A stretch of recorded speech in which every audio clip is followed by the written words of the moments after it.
legalizefreedom.com. Why are we here? Where do we come from? Where are we going? From the nature of reality to the future of humanity. Listen without limits. Unchain your brain. Change your thinking. Change your life. legalizefreedom.com.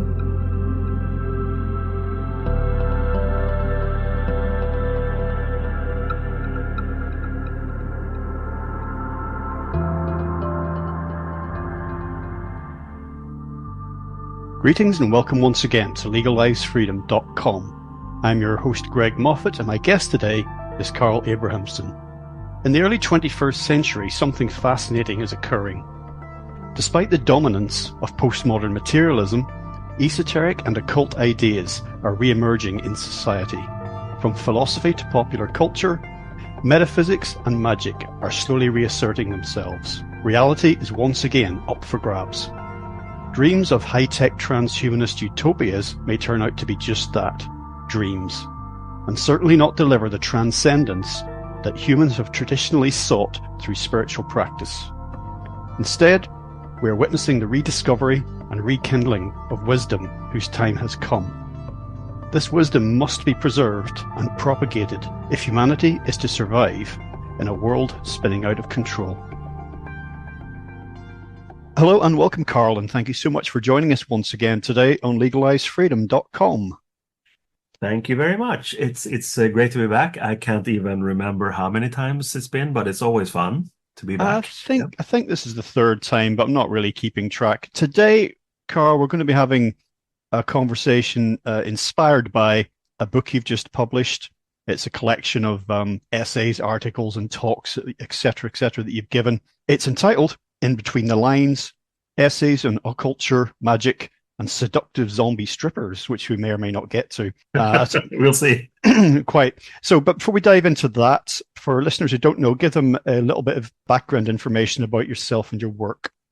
Right. Well, I'm an author, and I just love to write about anything occultural, basically. And of course, as we know, that could be a whole range of things from events and topics within, contemporary popular culture, or it could be more highbrow things. I like that kind of range and diversity that can exist under this umbrella called occulture.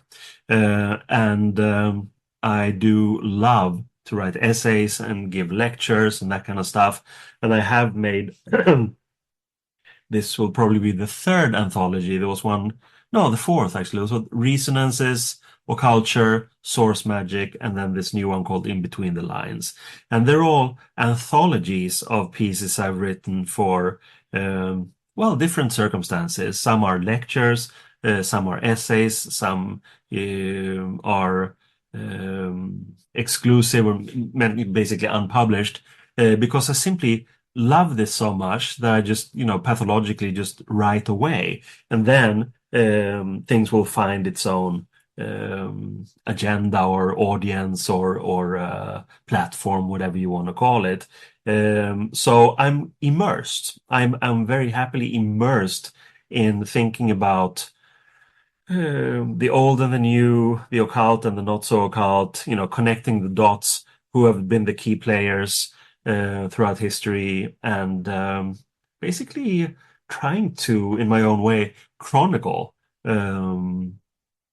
our own time, because I think our time is very much imbued. It's almost defined by occulture. So that's basically what I do.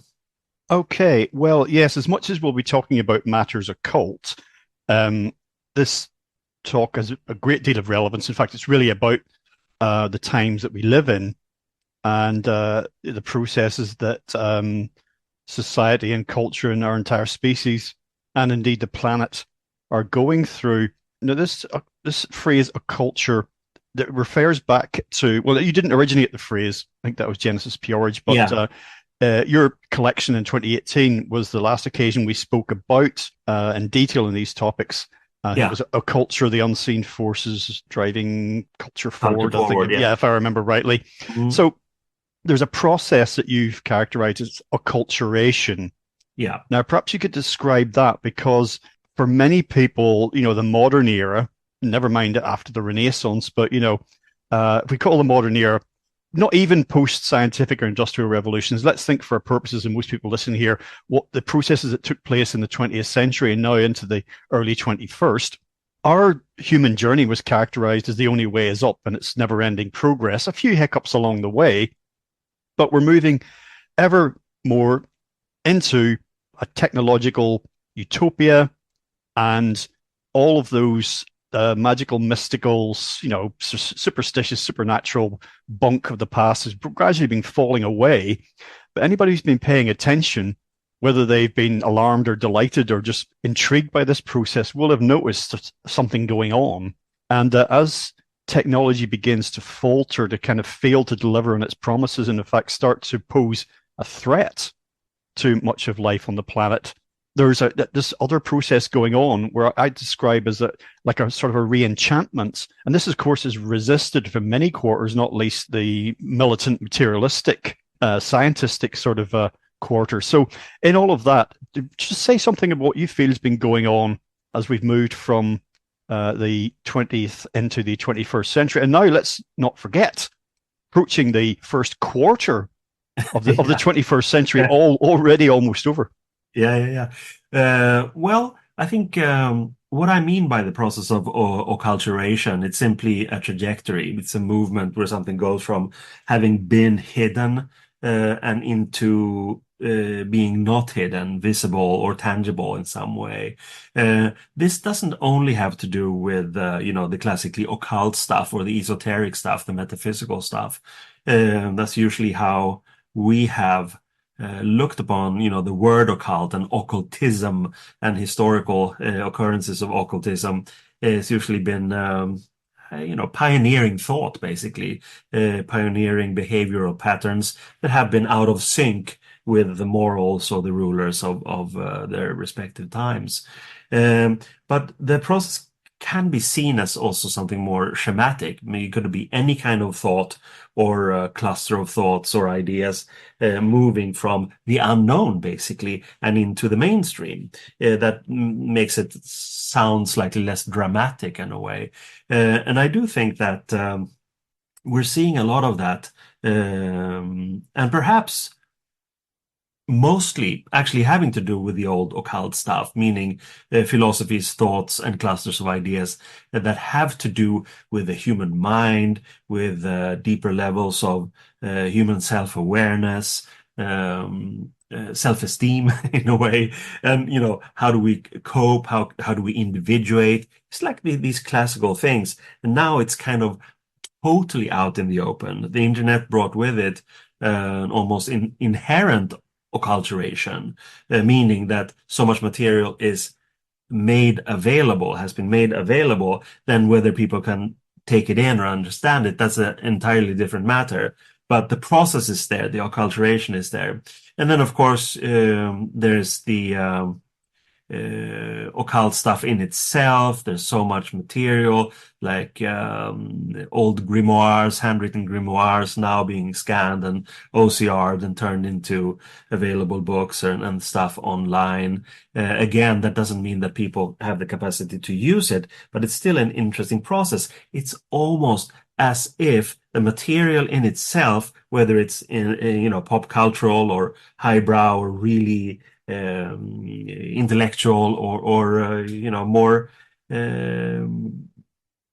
bling bling pizzazz in a way, whatever it is, it seems that these things need to be out, and it's not like one agent or one ruler saying now this is okay. It's much more vibrant and complex in a way. It's a kind of a force that moves as if we are in need of looking at these things. And then, of course, we drift into kind of a Jungian sphere with the collective unconscious. And this is something that I've written about in Between the Lines, and also in Source Magic, the previous one. Maybe there is a collective unconscious. Maybe the collective unconscious is telling us all to wake up, this time for real. Wake up and look at all of these indigenous things, these occult things, these experimental things that people, what I call pioneers, have been doing all along in the hidden. Maybe there's something there that can be used to change the direction of this sort of literal super tanker that we're on, that cannot be easily, swayed into a new course. And I think most of us can agree that we are heading for a kind of a crash course in many ways, where we're so comfortable and we're so complacent in a way, and also inherently afraid because we don't know really how to go about things. And if you voice your opinion too strongly, too loudly, then of course there's a hammer there trying to hammer you down into the board again. And I think it's a very complex situation, but I cannot explain it in any other way than the fact that the reason why we have so much occultism and acculturation and occulture is because we need to take a look at it.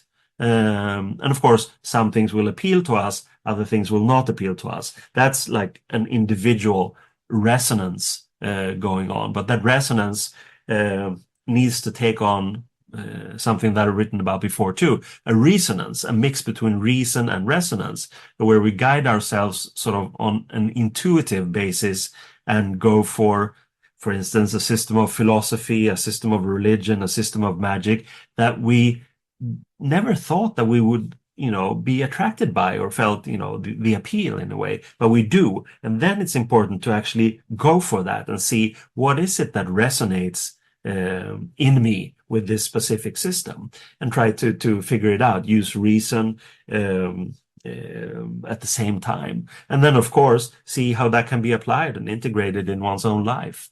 I think these are very, very crucial questions, much more so than it's usually given attention for, even because of this kind of invisible dichotomy between the academic world and the occultural world in a way. Neither gives the other enough credit, I would say, but they're both sides are doing very, very important work.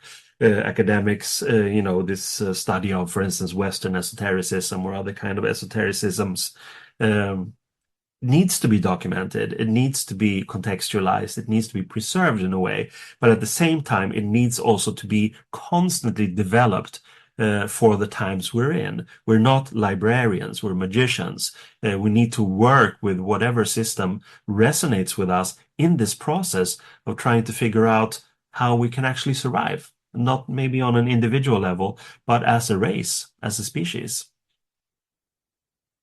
Yes, well, I think that'll be, if there is one main theme of this chat, it'll be that latter point in the context of this acculturation and occulture. When you speak about ideas that we kind of need to hear, there's a message attempting to be imparted here. I always think of Mike Clelland's book on the UFO phenomenon entitled The Messengers, which I'd recommend to anyone. And that's just one field of inquiry and research in the area of what loosely gets called the paranormal or the supernatural. But yeah. I think that in so many of what gets categorized in there is information that's, again, is trying to come out. Our attention has been drawn to something. And for me, from my earliest research in paranormal and supernatural and occult matters, was that essentially it was saying reality isn't what you think it is. It isn't there. Reality is not just material. There's a non-material dimension to this. And of course, those ideas have been suppressed for centuries. They hark back to, it's the origin of religions, isn't it, and spiritual traditions. So in the modern scientific era, of course, this was poo-pooed and just swept away and say, well, best left behind. What I found most fascinating it's been over a century now, but it's really, really gathered pace in the 21st century, is how science, cutting edge science, has been revealing basically what's considered by many to be unscientific. Yeah. I'm thinking now of quantum science and what that tells us about the nature of reality. And of course, there's a lot of speculative stuff written in that area that's really a bit going a bit too far or heading off down the wrong track. But if you look at what's actually being revealed, it's very occult. You know, the overlap is there. The relationship between mind and matter Oh is yeah. profoundly scientific. You look at the parapsychological research that has gone on, you know, under laboratory conditions, even though that's not really the ideal way to do this. But in an effort to play the game, as it were, of scientism, the Yeah. science being the basis for everything, researchers have said, okay, we will do some of this work in laboratory conditions, and they have achieved scientifically significant results. And of course, that only says a little bit about what is happening in the subjective world, where really most of this stuff happens. And I think that's one of the great things about occult philosophy and magical tradition, is that as much as there are rules, is that so much of it is tailored to and crafted by and experienced by the individual. And that isn't a very scientific point of view. Oh, you experience this, but no one else can, ergo it's not a real experience. Right. Yeah, exactly. And I think I think we're living in a time of relapse or rebound in a way, because you mentioned quantum physics and that kind of attitude of basically going into a very mathematical, very speculative mind frame that sort of lost a lot of the lay scientists or people who were interested in it, just became too abstracted. But basically what happened was that the movement was going inwards, inwards to the degree that you go into the atoms and the subatomic, in order to understand how the universe is built, constructed, basically. And at the same time, there was a psychological movement that delved into a real close-up of the mind and the psyche with psychoanalysis, for instance, and other therapeutical methods, where you also zoomed in, and again, in terms of technological things that help in this, the microscope, could look at things and living organic things that the eye, meaning our normal senses, cannot perceive. You need like a technology for it. And in all of these things, what I meant by rebound and relapse is that you got to a point, right? You could like use the atom for fission or fusion, and it had a devastating power, devastating effect when misused, etc. So sort of, I felt that after the Second World War, in many ways, both psychologically and also scientifically, it was kind of a rebound where we went up to a kind of a macro perspective, and that there's some kind of a misnomer, a strange word there, because the microscope, of course, you can look at really close. But what I meant by macro is, of course, like a bird's eye perspective, where we see to the whole, to the holistic aspects. And that, for me, makes perfect sense, because that's what we need to do in this process of trying to find new solutions to the problems we have. So it seems like our way of looking at things is constantly changing, and humans, as most animals, always adapt to the circumstances. And if we get too close to the core of the atom and see what that can do, can create, of course, tremendous energy to heat a lot of things, but it's also kind of dangerous. And I think it's the same thing when you go with a clinical perspective into the human mind, with like clinical psychology and kind of an unorganic approach to it. So now we're in the position where we need to look at it from this bird's eye perspective, and I think that's very, very good, because we have seen the micro, now we're in the macro, and of course we need to find some kind of balance there also.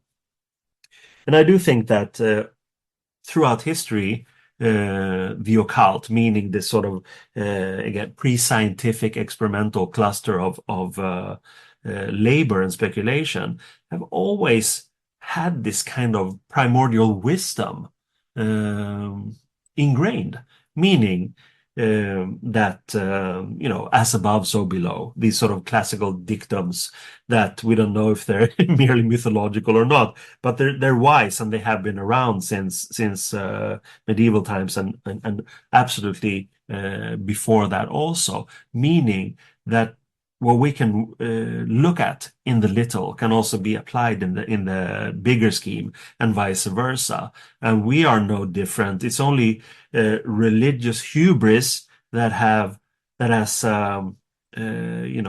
put us on top of other species and other natural balances. And of course, we can say in retrospect, wow, that was a wrong approach. So many species have died because of our shenanigans and our selfishness.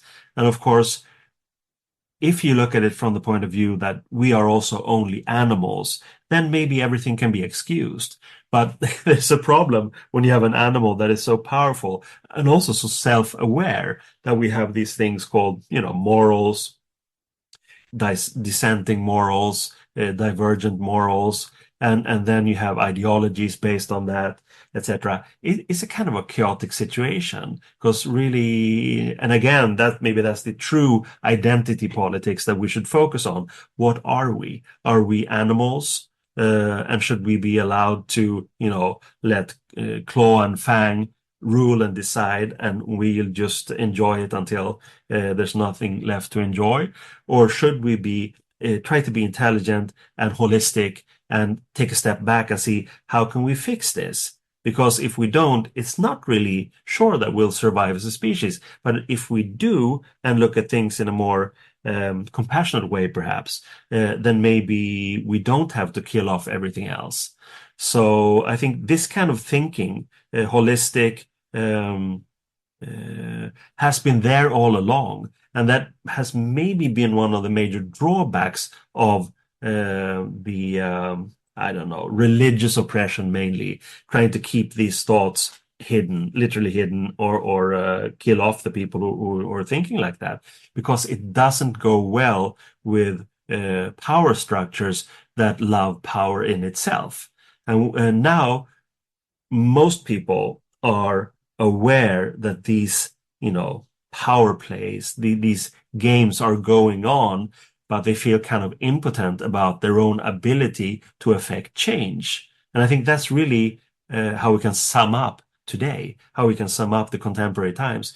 We are potentially capable of creating very, very important changes. But I do think on an individual level that most people feel they would rather watch into a screen, keep looking into a screen and be entertained and not think about these very painful things. And that, of course, is a kind of a technological construct also. It's entertainment masquerading as information. I'm thinking of news, for instance. It's just basically entertainment. But on the other hand, the technology has allowed us, or perhaps them, people in more critical zones, to use technology like the phones to report their own stories from war zones and disaster zones in a kind of uncensored way. And that's, I assume, is a problem for the powers that be, wherever they are. Yeah, you mentioned a couple of things during that segment that are really key. The idea of balance, which is central to all this, and the bird's eye view. We look at the seven spiritual laws in occult philosophy, that all of this hinges around. Balance is literally the central one, sort of a scaffolding on which all else hangs, and it's key to the emotional, physical, psychological health of all life. Maybe I was going to say all sentient life. Maybe all life is sentient, but all life on this planet, that's really key. And what we have become is extremely out of balance. Yes. The opposite of a bad idea doesn't usually tend to be a good idea. It tends to be another bad idea. So we swing from one of these dangerous pendulum swings to the other side, equally as dangerous. Yeah. You see this in politics as well. One political party rises up, a demagogue is in power, another party rises up to replace and resist that, and what you get, more of the same, but with a different color of banner. Yeah. And it was, in terms of the bird's eye view, I think this is really reflecting I mentioned earlier about what science has been revealing, particularly quantum science. Colin Wilson wrote about the worm's eye view crawling on the earth and thinking that you're seeing all of reality down there amongst the blades of grass. But suddenly you're a bird and you take to the sky and it's, oh my God, all of this, not only is this much bigger than I thought, it's all connected. I begin to understand it now. So I think in terms of science and spirituality, or science, material and non-material, scientism and occultism, however you want to look at it. For me, this is one system, different dimensions of one system. And often they were really different words for something very, very similar. There was a time when spiritual science, to use Rudolf Steiner's term, but something that was a reality for millennia before that, ancient societies didn't see life in these black and white terms. They understood it holistically. Astronomy flowed from astrology. There was a time when they were one and the same.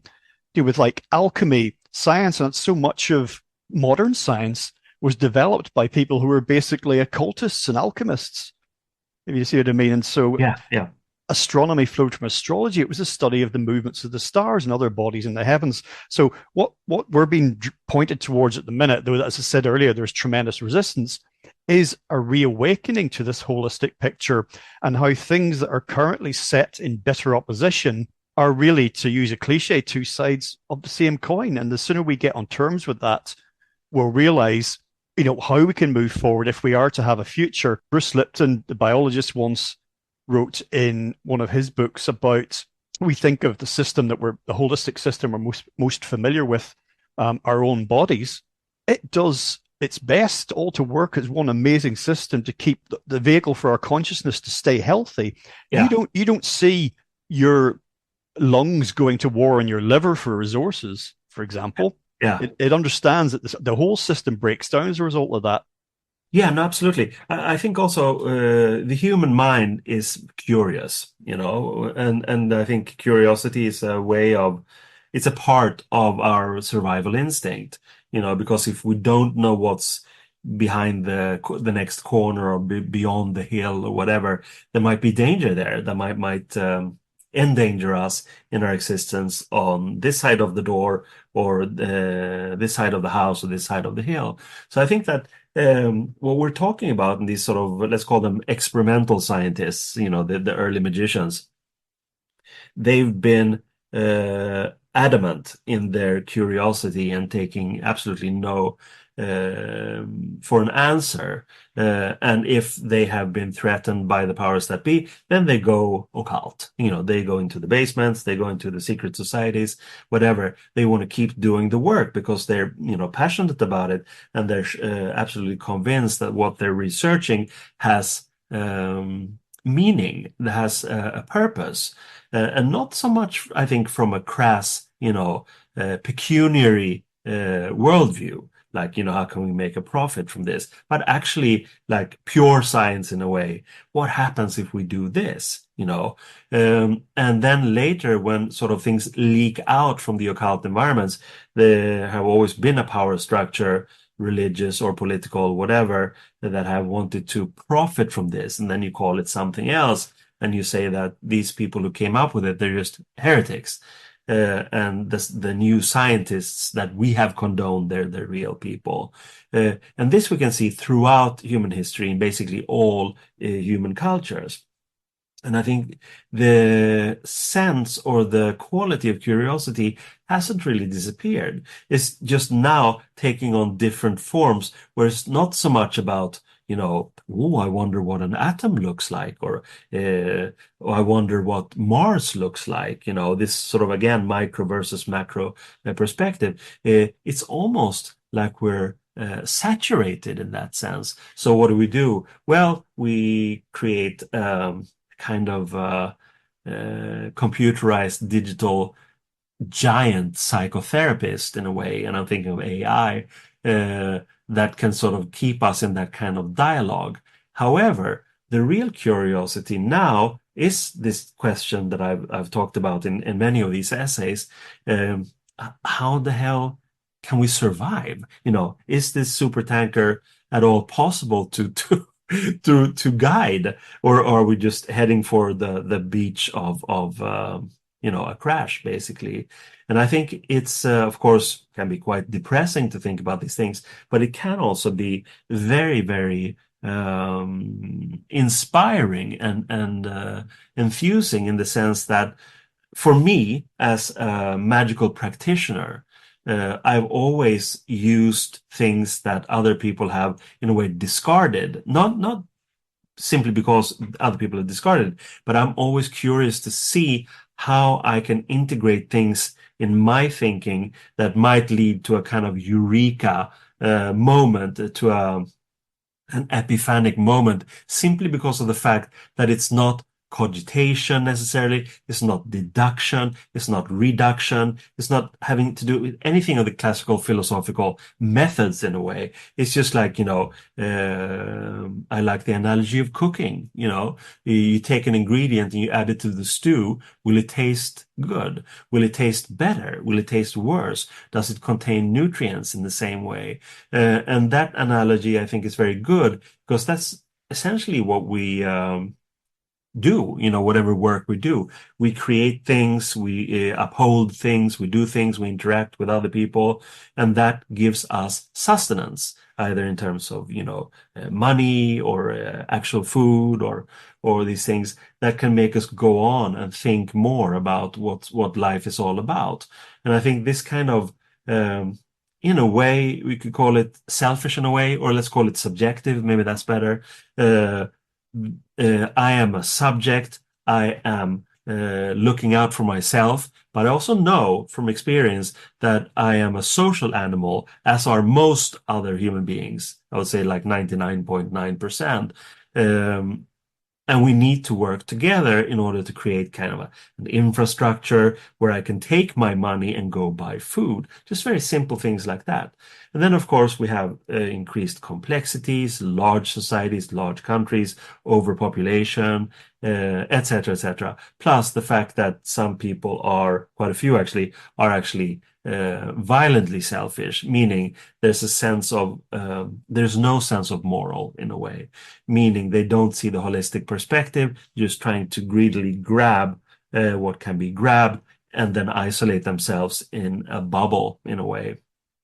So I think that sense of curiosity, I hope, will spread. That's again why I feel hopeful that the arena of occultism, the arena of occulture, can be more inspiring than, an academic philosopher or rebel-rousing politician or, I don't know, just something that can spark the spark. And I do think that one of the ways to do this is by inspiration, meaning it's inspiring to watch people who have changed their own lives for the better, for instance, whether it's someone moving out of the city, moving to a rural thing, if they, like that better, or could also be vice versa, someone moving from the countryside and into the city and becoming happy and blooming there. It's all about finding your own soil in a way. And that's why I would still say that I'm a Thelemite, adhering to Crowley's "do what thou wilt" and every man and every woman is a star. I do believe that, like Jung also, the individuation is key. We have to individuate based on where we come from, and I mean that also genetically and growing up and all these things, getting to know yourself and then working with that. That creates for a harmonious human being who feels meaning, and those are the kind of people who can inspire other people to do the same or something similar. The more collective things get, the more philosophical, abstracted things get, the less the likelihood that it will create happy people. All great collective movements have only created worker bees and sadness and eventually violence. I do believe in the absolute freedom of the individual to pursue, whatever you call it, the path of happiness or meaning or whatever. Because I think that the hard currency is always inspiration. And I know that from my own experience. I get inspired to do things in my life when I see people having done it in their lives. regardless if it's thematically the same. I just like that energy of people who are not only talking, they're also walking, not only thinking, but also doing. Well, we're in a phase now being moved towards, or attempts being made to move us towards the ultimate collectivization, really.